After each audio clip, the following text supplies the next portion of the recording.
Well, ladies and gentlemen, we have some big news to close out the week. How big is it, you might ask? Well, I pulled myself away from Resident Evil 4 Remake to be here, so this must be pretty substantial.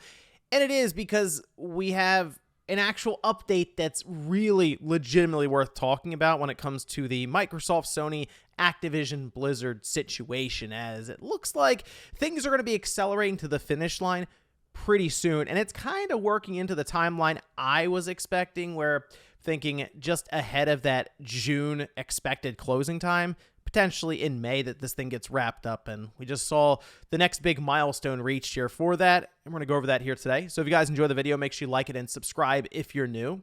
Let's head over here at VGC today. Very good write-up to kind of condense a lot of the information, as the CMA did release a fairly lengthy statement, and there's a lot of like government fluff and regulation talk in there, and there's just a few points that we're particularly interested in. But the UK regulator now says Microsoft Activision merger won't significantly lessen competition in console gaming. I'll leave a link to this article down below if you want to read a bit more through it. And then we also got a response from Microsoft, and the biggest thing here, though, is this is kind of the side that Sony was really hanging their hat on, and that, to me, with the CMA specifically, was the biggest hurdle that Microsoft would have to get over to get this deal done.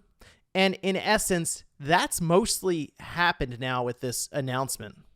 We can see they say the UK's Competition and Markets Authority has said it no longer believes that Microsoft's proposed acquisition of Activision Blizzard will significantly reduce competition in the console gaming space. This all happened earlier today on Friday in its provisional findings, and we saw a lot of this play out in the public eye, where just documents were kind of laid out in front of us with redactions, of course, especially when it comes to maybe future deals that are in the works or finances, exact numbers. Those sorts of things did have redactions requested from Microsoft, Sony, or even other companies. I think we've even saw redactions from Nintendo, for example, because they were brought up quite a few times as, while this was a battle between the quote-unquote high-end market, you can't ignore what Nintendo's doing, even though they don't necessarily compete on the power scale that we see Sony and Microsoft compete on, with just these boxes that are going for the best 4K visuals that I guess $400 or $500 there can buy you.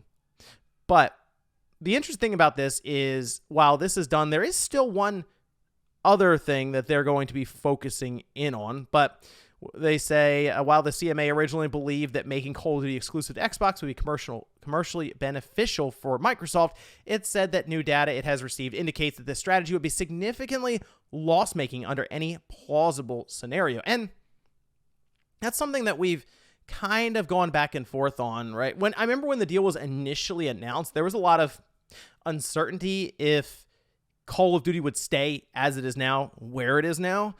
When Microsoft just say, you know what, we're going to eat the cost, we're pulling Call of Duty from PlayStation as soon as this deal goes through. But the more and more information that was coming out, especially through the CMA filings, it became pretty clear that Call of Duty kind of needs Sony and PlayStation, that platform where it does really, really well in terms of revenue, in order to exist as it does, because of the amount of money that it takes to get these games out every single year. As much as, obviously, a lot of criticism gets thrown at Call of Duty and kind of the formulaic nature now, the fact that Activision is able to get one of these, blockbuster titles out every single year in a landscape of delays all over the place is pretty impressive. They're very good, at least, I will say, about getting games out when they're supposed to be out. But we did also get a response here from Microsoft, which we'll look at before we see what the CMA is focusing in on now. They say, we appreciate the CMA's rigorous and thorough evaluation of the evidence and welcome its updated provisional findings. This deal will provide more players with more choice in how they play Call of Duty and their favorite games. We look forward to working with the CMA to resolve any outstanding concerns. Then they, of course, had to bring up Sony. Sony's campaign to protect its dominance by blocking our merger can't overcome the facts, and Microsoft has already presented effective and enforceable remedies to address each of the CMA's remaining concerns. We know this deal will benefit competition, innovation, and consumers in the UK.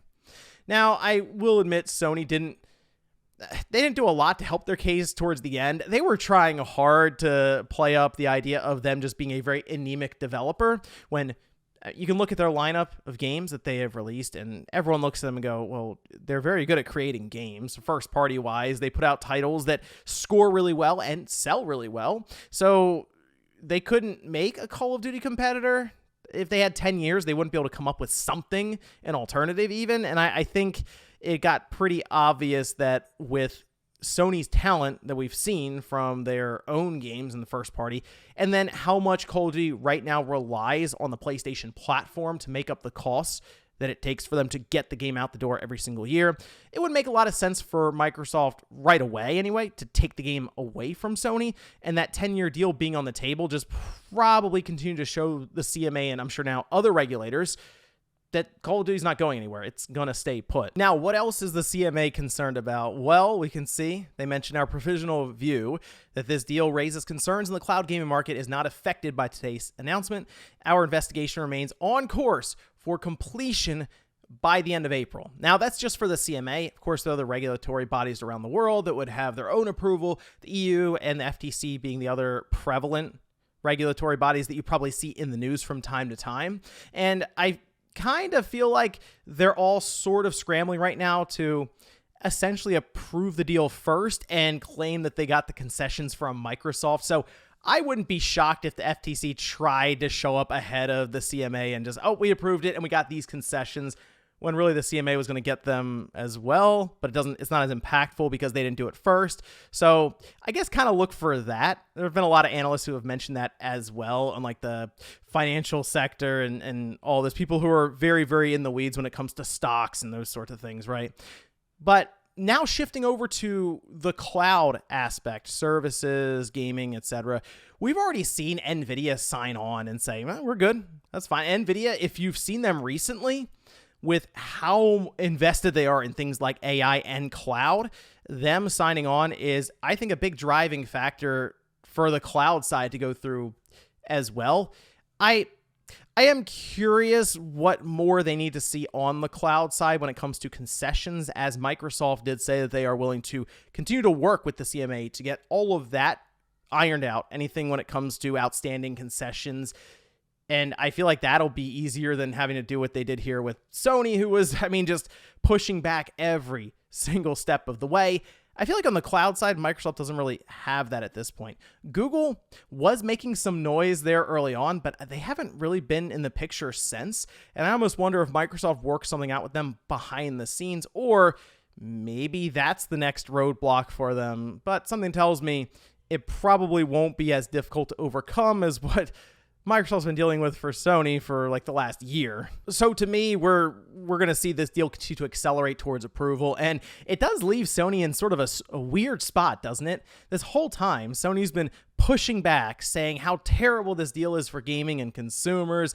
And it's looked ridiculous on either side. Let's be real. Some of the stuff they've said about themselves has been wild, just downplaying developers of some of these studios, their inability to apparently develop games and even stand up in the marketplace with charts that had 80-20, just leaving Nintendo out, which, by the way, I've seen this come up a lot where people are saying, well, why don't they talk about Nintendo at all? Well, to be honest, it was kind of smart on Microsoft's side because a lot of these regulatory bodies call it quote unquote high-end gaming market, and they themselves left out Nintendo first. If you remember, Microsoft was actually trying to point to Nintendo consistently, like saying, hey, well, Nintendo hasn't had Call of Duty and they've been doing great. And the CMA or others would come back and say, well, they're a different sector, even though it's all gaming and it's all consumer entertainment spending, we don't consider them in the same category as the Xbox and PlayStation. So what did Microsoft do?